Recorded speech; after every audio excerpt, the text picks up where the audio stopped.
I'm Marc Sidwell, and my guests today are Alys Denby, Opinion and Features Editor at City AM, and Maxwell Marlow, Director of Public Affairs at the Adam Smith Institute. Rachel Reeves has been locked in last-minute negotiations ahead of this week's spending review, with tensions mounting over local government and policing budgets. While the NHS is set for a 2.8% real terms rise, the departments led by Yvette Cooper and Angela Rayner have taken their negotiations to the wire, with warnings that higher spending on health and defence will squeeze budgets. Now, Alys, health looks to be a winner on this, but which other areas are likely to be a priority for government?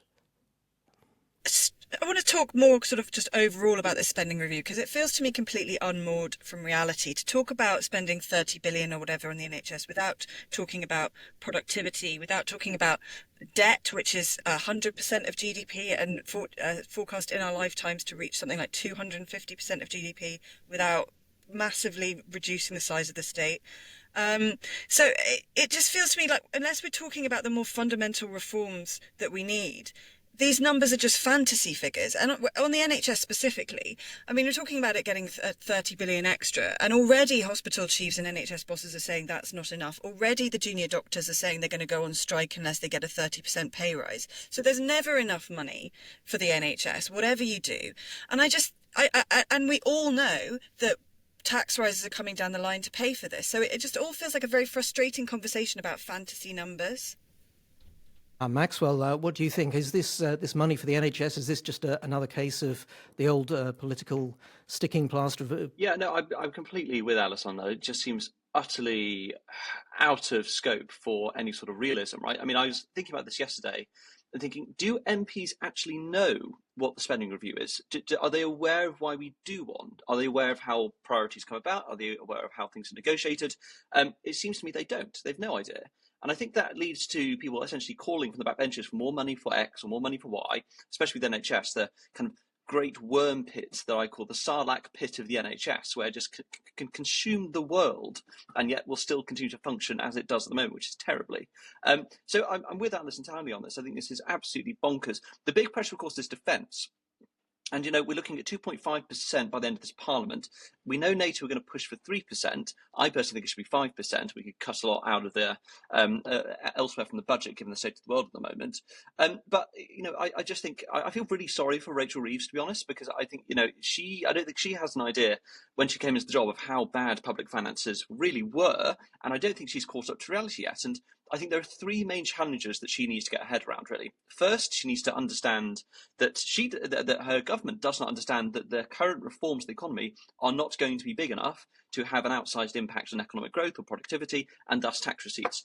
And the second thing she needs to realise is, coming up on the horizon here, the size of the debt, the size of interest payments, the size of things like the state pension scheme we were just discussing earlier, Alys and I, about the fact they've just U-turned on the winter fuel payments, which is 0.3% of the welfare bill. It's absolutely tiny. If there's no gumption for changing that, then there's not much good doing much else. And finally, I think the government needs to realise fundamentally that Britain has a spending problem and not really as much an investment problem when it comes to public services. That there seems to be money for everything. People think the government is just a bank at which you just point your debit card and money flows in that direction and problems are solved. It's just not true. There needs to be a fundamental reform of how we think about the role of government within the economy, and I don't think this spending review is going to answer those questions. I think this slightly unseemly sort of horse trading you're seeing with each department kind of coming to the Chancellor trying to secure more money just shows how misaligned all the incentives are, because each department head obviously is incentivized to try and get as much money as possible without actually thinking like, well, what are we going to do with it? So yeah, the whole kind of unseemly display, I think, just shows how poorly structured our whole system is. Yeah, and no incentives to bring in the productivity reforms or to say, well, if you give us this money, okay, but then we'll do something to make more efficiency gains along the way. I mean, Maxwell raised the question of growth there, which of course this government has spent a lot of time talking about elsewhere, but is sort of in the background here. I mean, there doesn't seem to be much sign that anything here is is going to add to the growth picture, which is obviously is the real question: is can we get the growth to actually create more revenue and more money in the economy to pay for these sort of things? Alys, do you think there's any sign that this government is really going to get growth off the ground, or what should they be doing if they were trying to? No, I mean, and again, it's because it's kind of completely unmoored from the budget, which is due in autumn, when we're actually going to see what tax rises or spending cuts are going to be made. So no, I mean, this isn't really about growth. I think this is about the government sort of trying to establish a narrative about itself, which it's really badly failed to do. So what Labour's trying to do is say, look, this is an end to austerity. We're funding the NHS properly, without recognising that actually austerity was about reducing the deficit. It was quite an important thing to do. And there was political consensus in favour of that. And now, sort of almost 2 decades on from the financial crash, having had zero growth or close to, we're in an even worse position. So no, I mean, I don't think we're going to hear much discussion about growth. I think we're going to be hearing much more about sort of bribing certain cohorts of voters, whether those be pensioners or public sector workers, and very little about, how to actually stimulate the economy. I mean, Maxwell, Labour has at times tried more recently to sound sort of tough on spending, or that it was going to sort of make the civil service work harder and one thing and another. But as you were saying, they've just reversed this winter fuel payment cut, which was essentially symbolic anyways, very small. There's talk that the welfare reforms, the PIP payment change, they're also going to water that down because of pressure from their voting coalition. Do you think that the Labour government just can't really cut spending? It's just not in its DNA. Unfortunately, that's where we are. There's no gumption for that sort of big, crunchy reform. I remember speaking to a Labour MP last year, who shall of course go unnamed, but they were really upset at the fact that the winter fuel payment was cut, not because they were concerned about pensioners, but because they said, we just spent all of our political capital cutting this very small thing. We should have gone after the triple lock. We should have gone after the state. I was like, whoa, are you sure you're a Labour MP? What's going on here? This is crazy. But this is the thing, right? I mean, they were upset with the Treasury because the Treasury was essentially saying, computer says no, it doesn't work in the OBR models. We're just going to move forward with this very small change. Fine. And just the problem for public spending is so much larger than any one of these policies. So there's no holistic understanding of the problem that this country is facing fundamentally, which is that we can't stop spending taxpayer money. I'll plug it very quickly, and my comms director's in the background here, so if I get hit with a large object, don't blame me. But Tax Freedom Day comes out this week. Tax Freedom Day actually comes out the day before the spending review. And that is indicative of that we are 164 days into the year. The average taxpayer is straight down the middle, will have finished paying the Treasury at that point. And, we know that later on this year, that date's going to move much further forward.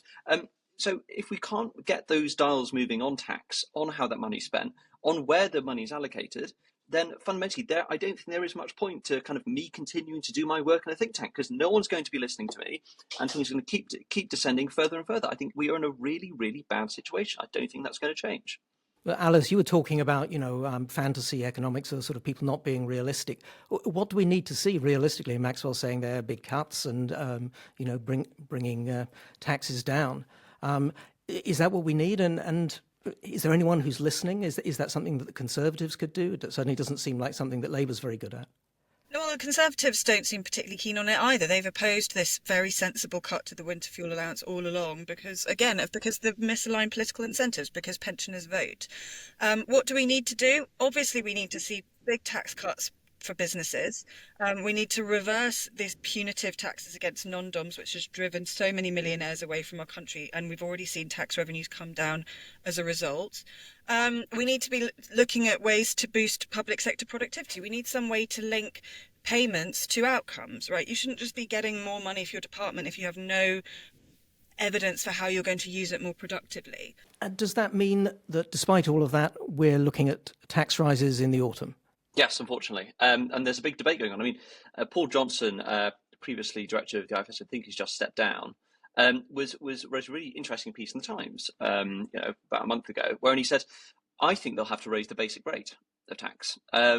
and I think there's always an issue with the IFS, right? Which is that, they never take into account we could cut tax and raise revenue. I think we are so far over the Laffer curve. Got the wind rushing through our hair as we fall down it.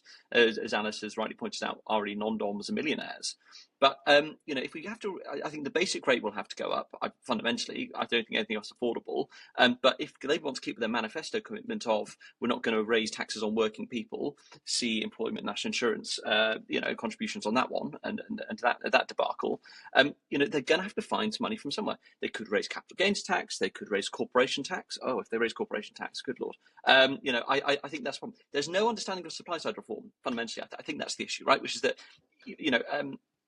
we could be looking at some really good stuff they did in the US, even under Obama, which was that it was a two out, one in situation. Want to bring in a new regulation? Got to take two out. And we could say very similar things really about the entire state of a regulatory agenda, wherein we just need to be quite brutal with it, or else we will get those tax rises. But tax rises we will have, or else those books will not balance. And that's all part of the fiscal rules, allegedly. Well, we will not exactly look forward to that, but we will see what the Chancellor comes up with on Wednesday. Police budgets are set for an above-inflation rise following tense 11th-hour talks ahead of the spending review, a move that will tighten spending elsewhere in the Home Office. And the decision comes amid a sharp rise in recorded crime. Shoplifting is up 51% since 2015, while robberies and knife crime have jumped 64% and 89%, respectively. There's a sense that crime has been getting out of control, particularly shoplifting. So, is this a necessary expense for the government? Alys, what do you think? Yeah, I do think, especially in London, it does feel like so many crimes seem to go completely unpunished. What I worry about, I haven't seen the detail of this funding settlement, but what I worry about is that it's going to see an uplift for police forces outside London, where of course London is really at the forefront of this problem. And I'm afraid part of this is a result of so-called austerity cuts. We did see policing numbers fall dramatically. And they're only just coming back up. We've also seen hundreds of police stations across London close. There just hasn't been the capital investment in the actual, just physical infrastructure that the police need. The computer systems they use are completely out of date. So I think if you sort of zoomed out and had a conversation, even for small state people like us, what we think that the state should be funding, I think we'd probably agree that defence and policing would be two of the areas we would prioritise. So I'm pleased to see the police getting more money. Again, it needs to be linked to efficiency savings. They need to update their IT systems. They need to stop messing about with policing, people's tweets and actually prevent crimes. And the Met in particular needs to address, it still hasn't addressed its deep kind of cultural problems, which we saw particularly in the wake of Sarah Everard's murder. So, I'm pleased they're getting extra funding. I'd like to see it linked to better outcomes. Yeah, and my understanding is that even with this current settlement, which, as we talk, the Home Office hasn't finally agreed, I think, its settlement with Rachel Reeves. It's the last one that's waiting, but this has been floated ahead of that final settlement, this policing increase. But even with that, I understand that the Met is going to cut 1,500 officers in London this year. So, yeah, it's certainly a sign that it's not exactly an uplift in policing resource, which is a concern. In Maxwell, this is also a problem, of course, with prison places, which, as we know, the prison estate is full. That's something we haven't been building for a long time. Building in general of all kinds of infrastructure we seem very, very bad at, and it seemed like that would be hard to fix soon. Do you think this law and order is a real problem? Is this an area, even if we agree that the spending needs to come down, that this is an area that actually needs more money? Or what should we do about it? Ginormous problem, Marc. Ginormous problem. Where to start, to be honest, on this stuff? So I've got a couple of personal insights on this one. So the first one is my brother's girlfriend is actually a detective in the Liverpool police. So I've spoken with her at length about this, actually. And what she puts it down to is actually pay. So what we actually need is to upgrade the pay for police officers, because it's a pretty grim job. I'm not going to lie. I mean, it's a very honourable job, and these police officers are great patriots for doing it. But the pay is just not satisfactory for the work put in. So I think that needs to be the first bit of area to be addressed. The second area, when it comes down to shoplifting, so my aunt works in an M&S in the north of England, and she has to she's been given instructions that if young gentlemen walk in wearing hoodies, you have to kind of trail them from behind. But if they pick up, she had to serve Christmas, pick up a great big £80 turkey, and they make for the door, you can't stop them. You're not allowed. Even if you are paying expensive doorkeepers who are security guards to stop them, they're not allowed to intervene either. They're kind of like, if you've ever gone to a Home Bargains, they've got kind of a printout of a police officer on the front.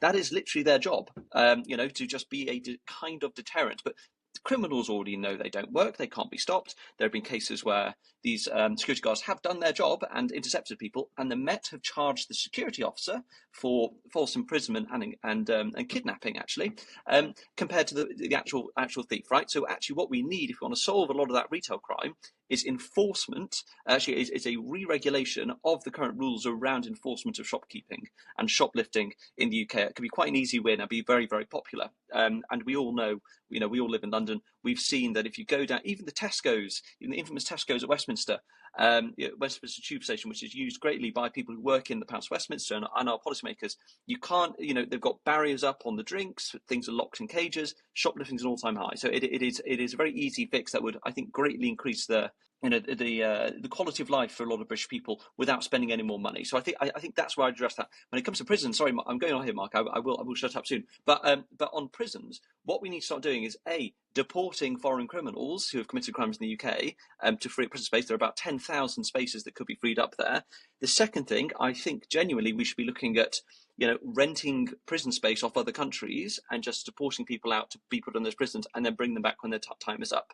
I know it sounds cruel, but I think it's genuinely safer for the British people not to have rapists and murderers and whichever miscreants and terrible stains on our society being released early from prison. What sort of message does that send? So I think that could be quite a good solution the government should be looking at. That's interesting. I mean, Alys, do you think this is less about money and more about culture? And Maxwell suggesting there, particularly with regard to shoplifting, that what's changed is the police's attitude to prosecution rather than as such just the problems of manpower that we've already talked about. And I suppose if you think about New York, famously under Rudy Giuliani, when he had the broken windows policing and he really turned around, it was quite a crime-ridden city at the time. A lot of that was about small things. It was a sort of a commitment to facing down low-level crime rather than letting people get away with it. Do you think that's something that might be possible in London? Yeah, I think absolutely we should look to examples of where it's worked before. And I do think it's probably the case that it's people's sense of the injustice, right? It's the crimes that they see around them every day, people not following the rules, people not paying on the tube, like burglaries not being investigated, when at the same time it feels like the police come down very hard on people who maybe say offensive things about other religions. So I feel like it's that culture, it's that sense that the policing is unfair. This sense, however real it is, that there is a two-tier justice system and that low-level antisocial thuggery goes unpunished, whereas free speech offences are come down on like a ton of bricks. So I think that is a cultural shift that we want to see change. But Maxwell, where does the change come from to do something like this? I mean, does it come from the top? Is this about police commissioners? Is this coming from the Home Office? What would move the needle on this? Who can lead in the way that, say, Rudy Giuliani did in New York? Is it about the Mayor of London, or is it someone else? It needs to be, if I say this in Whitehall, someone will shoot me, but joined up thinking. They need to think about different areas of government acting in similar ways. So the CPS needs to talk to the Home Office, who need to talk to the commissioners and need to talk to the Mayor of London. They need to talk to the other mayors. They need to have a much more joined up systems thinking approach. Again, we know there are some regulations that could be changed. Investments should be made. Alys correctly pointed out the National Police Computer, which I did a lot of research into procurement. That computer system is a disgrace on the Western world. It is still run off huge mainframes. I'm not kidding. It's run off huge mainframes from the 90s, run by big public sector contractors like Hitachi. It was Fujitsu in this case, famous for the Horizon scandal. And there was also a very famous case just on the side where it was back in 2008, I believe, an oil depot blew up. And it blew out a load of police computers because they were keeping them next to the oil depot for some reason. That's where you keep, incredibly sensitive and critical infrastructure. The whole thing just needs rewiring. So that's sort of, so there needs to be back office changes. AI would be very useful there, getting people off desk and on the streets, increases in pay. It's an expensive problem, policing. But actually, I do think I spoke about top down, bottom up as well. We've seen it with Looking for Growth, for example. We saw this just yesterday. Tom Harwood et al. Heading onto the tube, cleaning up the graffiti, Robert Jenrick, at Stratford tube station, stopping people, confronting them. We're seeing more and more of this. I think there's a difference between upholding civil duty and civil liberty and vigilantism. I'm concerned it could slip to vigilantism, but I think it is incumbent on the British people, if we're fed up with it, go and confront people about it, because a lot of the people who are committing these misdemeanors, they're British and they don't really want to be confronted about this stuff. There's a reason why they wear hoodies and put headphones in, right? You have to go up to them and stop them. It could be dangerous. It could be, I don't know, but I think if enough people start moving on the issue, then we could see some change from the bottom up. That's great. Yes, we need to not sit back and just let decline happen. And I should just quickly promote CapX has a new columnist, Lawrence Newport of Looking for Growth, who you just mentioned there, is going to be writing for us every 2 weeks about their campaigns to try and improve these issues. But moving on now to our final topic of today, support for Reform UK is rising fastest in areas with the highest rates of child poverty. New analysis by the Financial Times and More in Common reveals that Reform's strongest projected constituencies are now largely made up of lower-income communities, many in Labour heartlands. Once seen as the domain of disaffected Conservatives, Reform's appeal is now much broader. As CapX's Joseph Dinage wrote last week, there are plenty of reasons to doubt Reform's ability to actually deliver. But it does raise a key question. Is Britain's populist movement no longer about Brexit, but about broken promises? And perhaps, is a Reform, can it really be considered right-wing anymore? Or is it perhaps more of a left-wing party? Alys, what do you think? I absolutely don't think Reform are particularly a right-wing party anymore. I think their economic agenda is very left-wing. They're talking about renationalising industries, talking about huge welfare spending. So Farage, who used to think that he was sort of carrying the candle of Thatcherism, seems to have gone completely the other way. I thought Joe's piece was very convincing, but I think there's a kind of theory that now Reform are in charge of councils and they're going to have to actually deliver on things like potholes and stuff, that they will be exposed. But I actually think, though it sounds credible, it's not actually that convincing. Whereas I think when it comes to general elections, people don't really think about their councillors, if they even know who they are. They think about who they want to be Prime Minister. And provided that there is enough people in the country who think they want Nigel Farage to be Prime Minister, which the polling suggests they do, then they have a very real chance of taking power. It will then be, when they're in actual government in Westminster, that they will be properly challenged. And we've seen, for example, in the Netherlands, where Geert Wilders has had to collapse the government, that actually populists don't fare very well when they're given real power. But for those like me who don't want to see a Reform government, the progress at the moment is very worrying. Do you think, Alys, as we get close to an election, Reform, even if it doesn't have much of a record in office that it can point to or that people are going to pay much attention to, it's going to have some policies. And the challenge is, the more policies it has, the more left-wing it looks to get that new sort of Labour heartland vote. And at the same time, it therefore risks losing the sort of disaffected Conservatives who are worried about immigration, but perhaps would much rather see, lower taxes and more Thatcherite policies. Can they manage that, or are those contradictions going to tear apart their vote at a level that would help them really get a serious number of seats? I think there's a strong chance that their own internal contradictions tear them apart. I think that's exactly what we saw with the Jeremy Corbyn's project, right? So he sort of a manifesto with plenty of policies that might have been individually popular, like free broadband and pensions for the WASPy women. But voters could see that it just didn't add up. And also that ultimately this was not a credible party of leadership. And I think when you look at Reform, you look at the kind of internal personality politics, the kind of chaos at the heart of Reform, even when it's such a tiny party. We had Zia Yusuf resigning and then coming back in 2 days later. We've had Rupert Lowe being cast out, and we've got Sarah Poach and the new SNP sort of making up policy on the hoof during PMQs. People looking at that will think, well, okay, we tried a government of sort of big personalities who found it very difficult to keep themselves together with Boris Johnson. We saw where that ended up, and we won't let Nigel Farage impose this, his personal brand of chaos on the country again. Yeah, Maxwell, do you think that's right? Of course, this is a line that Labour are pushing quite a lot at the moment. They're trying to promote themselves as sort of the, what would you want to say, left-wing but sensible alternative to Reform, which is sort of an interesting line for them to take. Do you think that's going to cut through with the general public?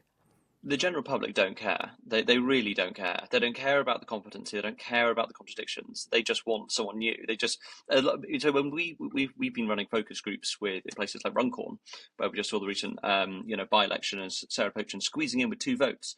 But the public don't care about this sort of stuff that we're discussing fundamentally. I'm sorry to say, Marc and Alys, but they just want to tear things down and burn them because it's just not working. And the reason why I think Nigel Farage goes out and comes up with these popular policies as they are, renationalising steel and winter fuel payments and raising the personal threshold to £20,000 because it sounds good, and I don't think exactly voters see it as being entirely trustworthy. Let's remember, right? Reform still don't have a manifesto put together.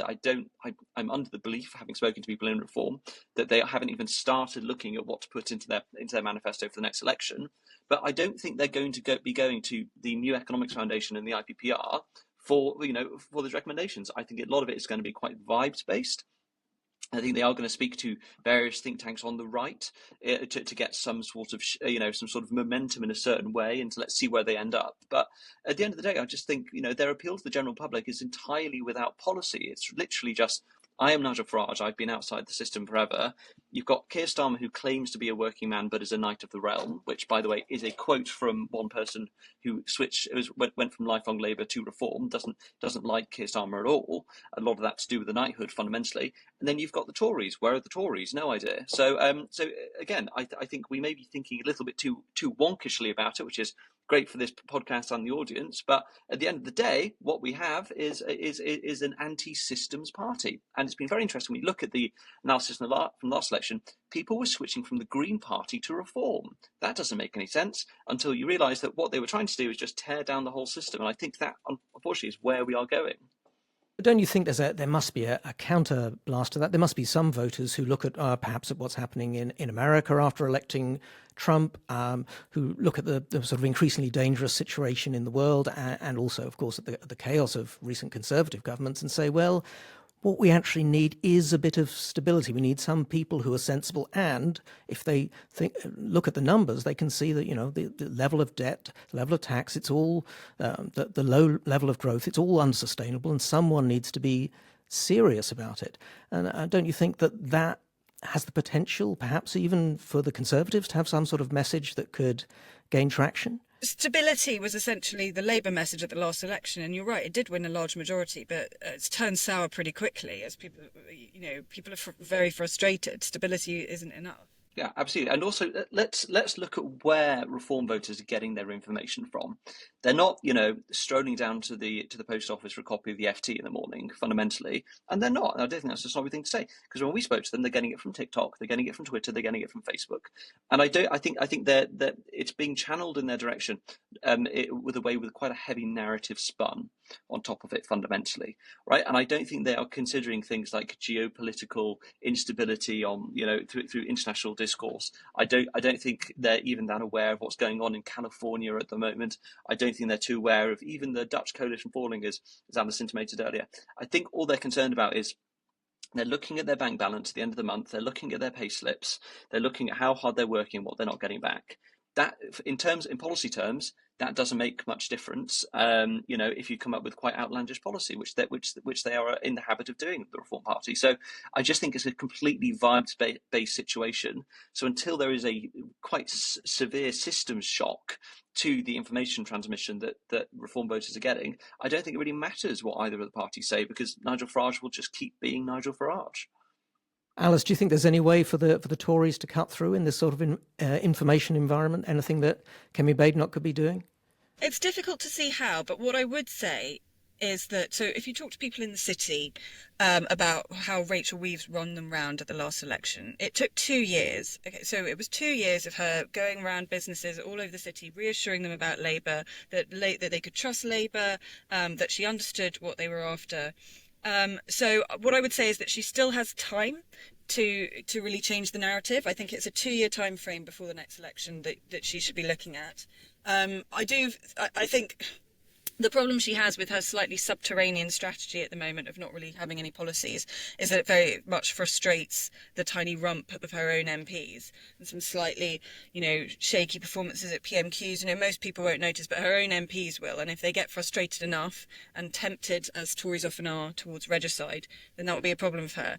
I do think for the general public, she should be thinking, I think that they will start looking at her more seriously as it comes towards the next election. She has many merits.